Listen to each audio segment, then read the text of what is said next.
Personal story segment tonight. An Ohio teenager named Elizabeth Trissler won an oratory contest for delivering a pro-life message at a convention. Elizabeth then was supposed to be honored for that in the state legislature, but was blocked by Speaker of the House Armand Budish, a pro-choice guy. Well, the factor began investigating, and Mr. Budish has now changed his mind. A good thing. Joining us from Dayton, Ohio, is Elizabeth Trissler and her mother, Sandy. Elizabeth, when you heard that you were being blocked because of political reasons from getting this oratory award, how did you react? At first I was just really relieved. I said, they can send it to me in the mail. I'm tired of this, but then they told me what was going on, and I said, hey, you know, people should hear about this. You are a pro-life 19-year-old, and the reason you won was because of your oratory, though, right? Your skill in presenting your argument. Yes. So it seems to me like Mr. Budish didn't want to hear the other side since he's a pro-choice guy. Yeah, not only did he not want him to hear it, but he didn't want anyone else to hear it either. That's right. Now, Sandy, when you heard that your daughter was going to be denied that honor, and it is an honor to be given an award at the state legislature, how did you feel? Honestly, from the beginning, it really wasn't about the award. It wasn't about her getting an award. It was just about the fact that she had won a national oratory contest and that she was standing up for life, and that was an important thing.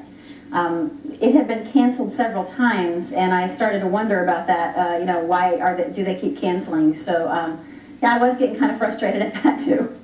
Now, did you ever talk to Mr. Budish about it? I mean, have you guys had a conversation with him? No, he has not called. We've never had a conversation with Mr. Budish.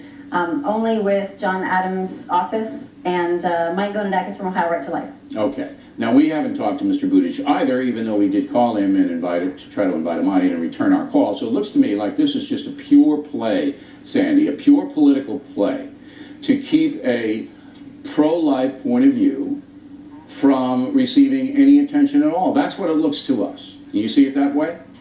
Absolutely. It amazes me because these people, they tout themselves as pro-choice, but they're not pro-choice, and they preach tolerance. They say you should tolerate other people, but then they don't want to tolerate anybody else's point of view but their own. Well, that seems to be the case.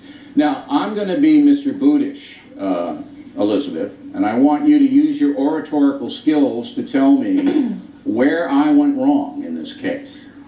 Well, first, me and others just like me, we're the next generation of leaders. Really, is this the kind of example you want to set for us? And if you really want tolerance, then how come you can't tolerate me or anyone like me who differs from you? You said it was too controversial a subject, but I think in that you were only saying that you didn't agree with what I said. All right, I think you should win another award for that on the factor. And Mr. Budish should be very embarrassed. As we said, once we started to investigate, magically, you know how that happens, Mr. Budish changed his mind, and next week, Elizabeth, you will get the award at the state legislature. So we congratulate you, and Sandy, thanks very much for coming on, and we wish you the best.